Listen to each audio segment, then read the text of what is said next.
साधु संगत के जरिए ही प्राप्त होती है। देखिए बड़े काम की बात है।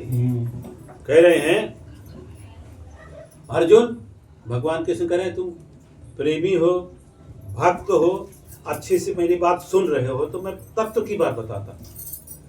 देखिए तत्व की बात जो है, रहस्य की बात, राज की बात उसी से कही जाती है जो ठीक से सुनता हो, समझता हो, जो बात को मानने का प्रयास करता है, उसको हम लोग असली बात बाबा जी भी ऐसे राह चलते नहीं बताते तत्व की बात।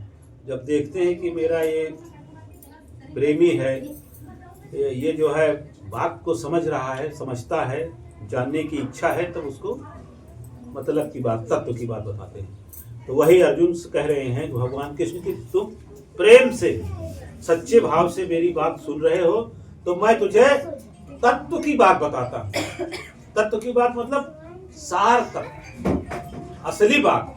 असली बात क्या कहते हैं कि हे अर्जुन ठीक से सुनो, देवता, वेद ग्रंथ और शास्त्र पढ़ने वाले और पूजा करने वाले हैं जो हैं, वो मेरे अविनाशी स्वरूप को नहीं जान सकते। ये मतलब की बात है, सार तत्व है। जो देवताओं का पूजा करते हैं, देवी देवता की पूजा करते हैं, बड़े वेदों का अध्ययन करते हैं, ग्रंथों का पाठ करते हैं, पूजा करते हैं विभिन्न प्रकार से, तो कहते हैं मेरे अविनाशी स्वरूप को नहीं जानते। उनके लिए मेरा अविनाशी स्वरूप नहीं है। पूजा पाठ करना, धर्म ग्रंथ करना, अच्छे अच्छे कथा बोलना है, देवताओं की पूजा करना, अच्छे अच्छे बातें बताना, अच्छे लच्छेदार भाषा में प्रवचन करना, ये जरूरी नहीं है कि उसको जो है अविनाशी स्वरूप का ज्ञान। बड़ा अच्छा भजन भी गाता हो, बड़ा अच्छा प्रवचन देता हो, कह रहे हैं वेद ग्रंथों का उसको पूरा नॉलेज हो, शास्त्र पढ़ने वाला हो, पूजा करने वाला हो, वह मेरे अविनाशी स्वरूप को नहीं जानता। जानता कौन है? कह रहे हैं जिन्होंने सतगुरु ब्रह्मज्ञानी के जरिए मुझ अविनाशी को देखा है, वही ज्ञानवान सब पापों से मुक्त हो जाता है। और मुझे देखने की शक्ति मेरे ज्ञानवान गुरु और साधु संगत के जरिए ही प्राप्त होती है। ये हुई तत्व की बात। सार तत्व यही है। हम खूब पूजा पाठ करें, व्रत करें, शास्त्र पढ़ें, कथा बाँचें, बड़े बड़े प्रवचन करें, देवी देवता का पूजा करें, अच्छे ढंग से करें, तो बढ़िया से जैसा विधि विधान से पूजा करें, कहते हैं उनको जो है मेरा अविनाशी स्वरूप नहीं। जानता कौन है?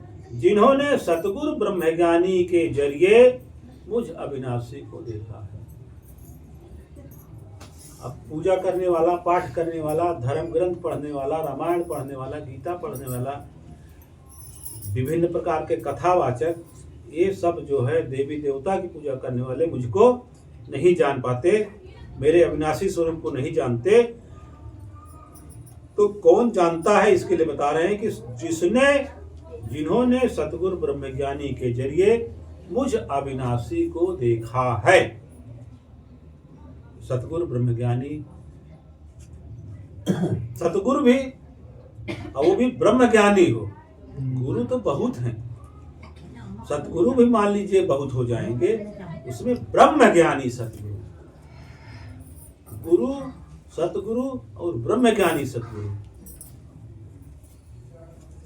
सतगुरु भी मिल जाएंगे जो बहुत अच्छी बातें बताते हैं, सच की बात, सत्य की बात, लेकिन ब्रह्म का साक्षात्कार उनको हुआ है कि नहीं, ऐसे गुरु को ब्रह्मज्ञानी सतगुरु कहते हैं। तो ऐसे गुरु के पास जब हम पहुंचते हैं, जब हमारा भाग्य उदय होता है, तो सतगुरु ब्रह्मज्ञानी के जरिए मुझ अविनाशी को देखा है। अब देखिए, भगवान को देखा जाता है, लेकिन देखने वाली आंख सबके पास नहीं होती, ये इन आंखों से नहीं देख सकते। कह रहे हैं कि सतगुरु ब्रह्मज्ञानी के जरिए मुझ अविनाशी को देखा है। तो देखने के लिए तो आँख भाई सबके पास है, लेकिन फिर भी नहीं दिखता।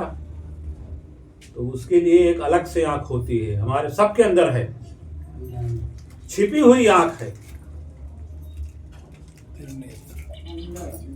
जैसे हम छत डल रहा था तो उसमें बीम पड़ती है, तो मिस्त्री बोला इसमें एक छिपी हुई बीम होती है। कभी आपने देखा है? हैं? जब ज़्यादा लोड कहीं पड़ता है तो मिस्त्री क्या करते हैं, उसके अंदर अलग से सरिया दे करके वो बीम बना देते हैं और स्लैब के अंदर ही रहता है, उसको कहते हैं छिपी हुई बीम।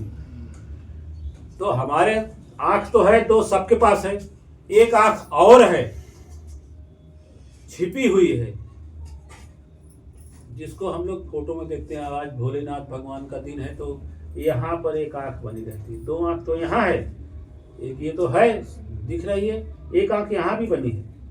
इसको कहते हैं ज्ञान चक्षु, ज्ञान का नेत्र।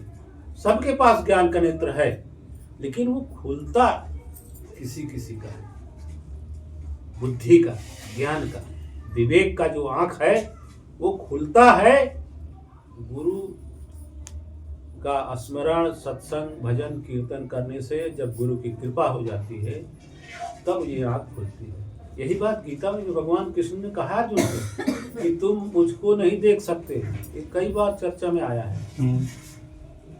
कुरुक्षेत्र के मैदान में भगवान कृष्ण रथ पर थे, अर्जुन सामने खड़े थे, कहते थे मुझको नहीं देख सकते, आमने सामने खड़े हैं। न तुम माम शक्य से द्रष्टुम नैने स्व चक्षुषा, इन आंखों से नहीं देख सकते, और खड़े हैं दोनों आदमी आमने सामने। ये राज की बात है ना, यही राज की बात है। न तू माम शक्य से द्रष्टुम नैने स्व चक्षुषा, इन चरम चक्षुओं से मुझको नहीं देख सकते। कैसे देख सकते हैं? तो उसको लिए बताया उन्होंने कि दिव्यम ददामि ते चक्षु पश्चिमय विश्व, जब मैं तुझे दिव्य दृष्टि दूंगा, ज्ञान का नेत्र, ज्ञान चक्षु दूंगा, तब मुझे देख पाओगे। वही कह रहे हैं कि जिन्होंने सतगुरु ब्रह्मज्ञानी के जरिए मुझ अविनाशी को देखा है, वही ज्ञानवान सब पापों से मुक्त हो जाते हैं, और मुझको देखने की शक्ति मेरे ज्ञानवान सतगुरु और साधु संगत के जरिए प्राप्त होती है। ये पूरा रिजल्ट बता दिया बाबा। अगर मुझको देखना है, तत्व की बात जानना है, तो सतगुरु के शरण में आओ, ज्ञानवान महात्मा के शरण में आओ, समर्पित हो जाओ। गीता में तो लिखा है कि ऐसे नहीं, साष्टांग प्रणाम करो। एकदम साष्टांग माने आठों अंग जो है जमीन पे छुआ रहे, छाती, पैर, गिठुना, इसको कहते हैं साष्टांग दंडवत करो। दूसरे अध्याय में कहा कि तत्वति प्रणिपातेन परिप्रश्नेन सेवया उपदेक्षन्ति ते ज्ञानम ज्ञानिनः तत्वदर्शिनः। तत्वति प्रणिपातेन, प्रणिपातेन माने साष्टांग दंडवत करो। जैसे हम लोग ऐसे झुकते हैं ना, ऐसे नहीं, प्रणिपातेन का मतलब साष्टांग दंडवत। ये 8 अंग जमीन से छुए, परिप्रश्नेन सेवया, उनसे विनती करें, अनुनय करें, कुछ सवाल करें, प्रश्न करें, भगवान सद्गुरु जवाब देंगे। जब खुश हो जाएंगे हमारे प्रश्न से, हमारी सेवा से, तब क्या करेंगे? उपदेक्षन्ति ते ज्ञान, तब ज्ञान का उपदेश देंगे। कौन?